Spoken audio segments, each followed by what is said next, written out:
हिंदुस्तान के घने जंगलों के बीच एक ऐसी जगह है जिसका नाम तो शायद आपको मैप्स पर मिल जाए, पर वहां तक पहुंचने का रास्ता वो किसी को नहीं पता। उस गांव का नाम है सरपुर और कहते हैं कि उस गांव पर एक बहुत ही भयानक श्राप लगा हुआ है। सुना है कि वो एक ऐसी जगह है जहां जिंदा लोगों से कहीं ज्यादा मुर्दों की आबादी है। तो ये कहानी है रोहन की, एक काफी यंग और कह सकते हैं एम्बिशियस जर्नलिज्म स्टूडेंट जो मिसिंग विलेजेस यानी गुमशुदा गांव पर एक प्रोजेक्ट कर रहा था। और जब उसने सरपुर के बारे में सुना तो उसकी जो क्यूरियोसिटी थी वो उसे उस अनजान जंगल की तरफ खींच ले गई।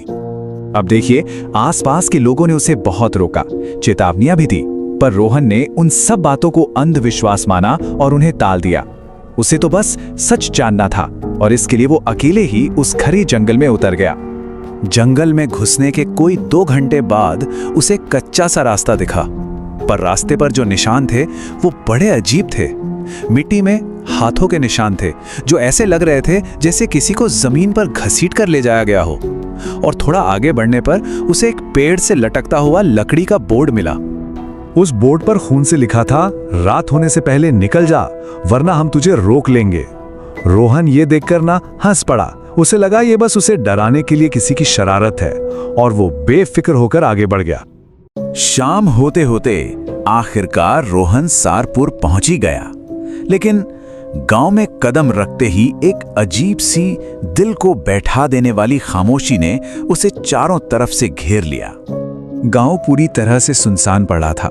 घर टूटे हुए थे, दरवाजे अपनी जगह से उखड़े हुए और हवा में एक बहुत अजीब सी एक गंध थी, जैसे कोई चीज अंदर ही अंदर सड़ रही हो।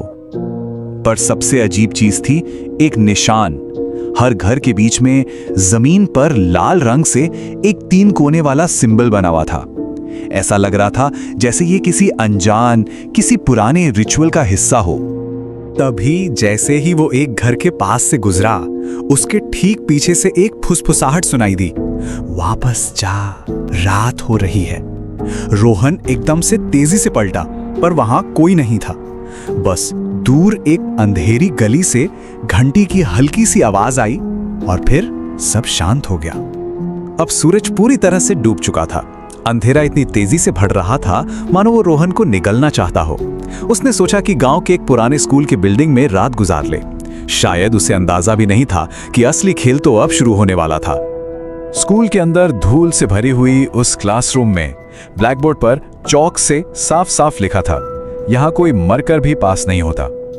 ये लाइन पढ़कर रोहन के शरीर में एक सिरहन सी दौड़ गई। और तभी उसे एक बच्ची के हंसने की आवाज आई और फिर एक मासूम सी फुसफुसाहट, भैया टीचर आ गई, छुप जाओ।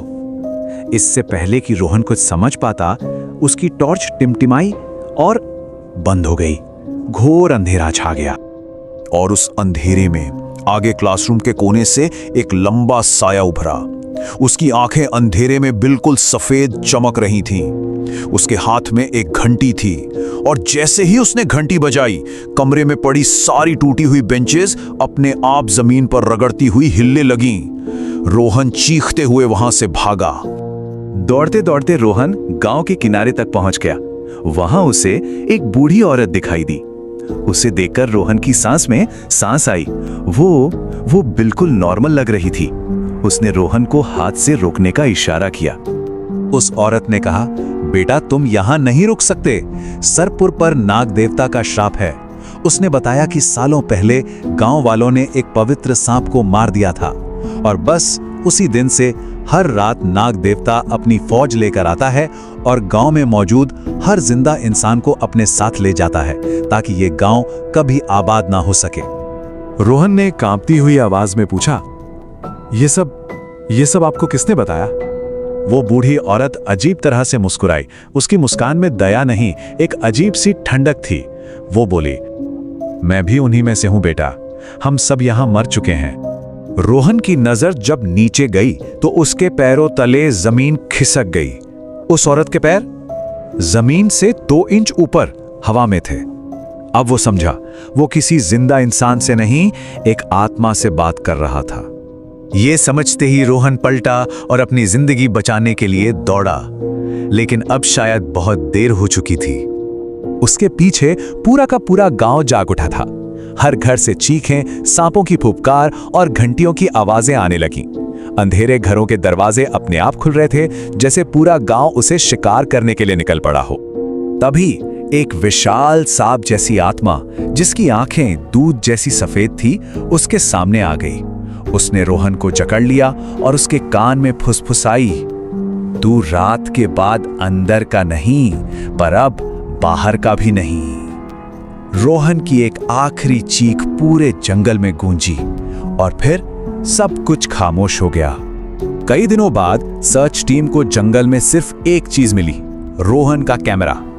उसके कैमरे की आखिरी रिकॉर्डिंग में सिर्फ अंधेरा था और एक कांपती हुई डर से भरी आवाज जो बस इतना कह रही थी, सरपुर वापस मत जाना। रोहन कभी नहीं मिला।